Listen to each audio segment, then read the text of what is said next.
Hello friends, welcome to Shweta's home.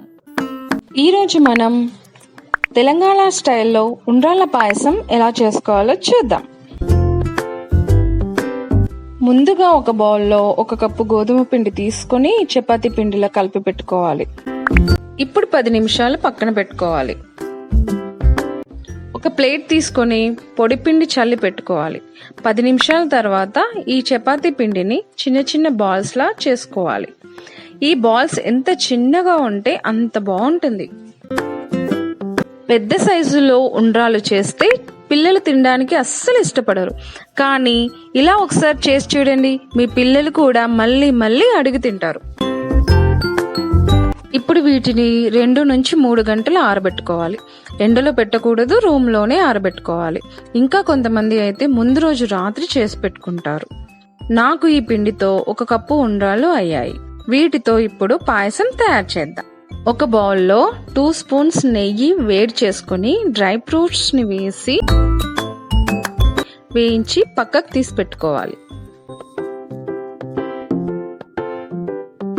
అందులోనే ఇంకొంచెం నెయ్యి వేసి మనం ముందుగానే సిద్ధం చేసి పెట్టుకున్న ఉండ్రాలు వేసి 5 నిమిషాలు వేయించుకోవాలి. ఇవి చక్కగా రోస్ట్ అయ్యాయి.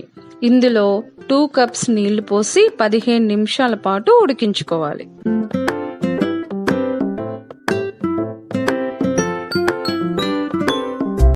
ఒక చిన్న బౌల్లో 2 స్పూన్ల బియ్యం పిండిలో కొద్దిగా వాటర్ పోసి కలిపి ఈ పిండిని మరుగుతున్న ఉండ్రాళ్లలో వేసి వెంటనే కలుపుకోండి.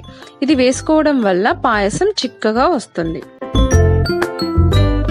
దీంట్లో 1 కప్పు షుగర్, కొద్దిగా పచ్చి కొబ్బరి తురుము, 1/2 లీటర్ కాచిన పాలు, కొద్దిగా యాలకుల పొడి వేసుకొని మధ్య మధ్యలో కలుపుతూ 15 నిమిషాలు ఉడికించుకోవాలి.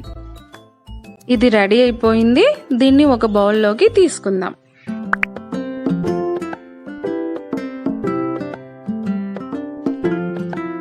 దీనిపైన వేయించి పెట్టుకున్న డ్రై ఫ్రూట్స్, ఇంకొంచెం నెయ్యి, కొద్దిగా కొబ్బరి తురుము వేసుకుందాం. గుమగుమలాడుతూ వినాయకుడికి ఎంతో ఇష్టమైన ఉండ్రాళ్ళ పాయసం రెడీ అయిపోయింది. మీరు కూడా ఒకసారి ఈ పద్ధతిలో ట్రై చేసి చూడండి. వినాయక చవితికి మాత్రమే కాకుండా మళ్ళీ మళ్ళీ చేసుకొని తింటారు.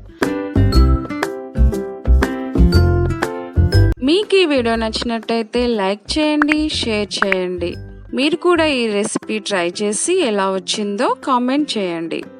అలాగే ఈ ఛానల్ని మీరు సబ్స్క్రైబ్ చేసుకోండి. Thank you for watching.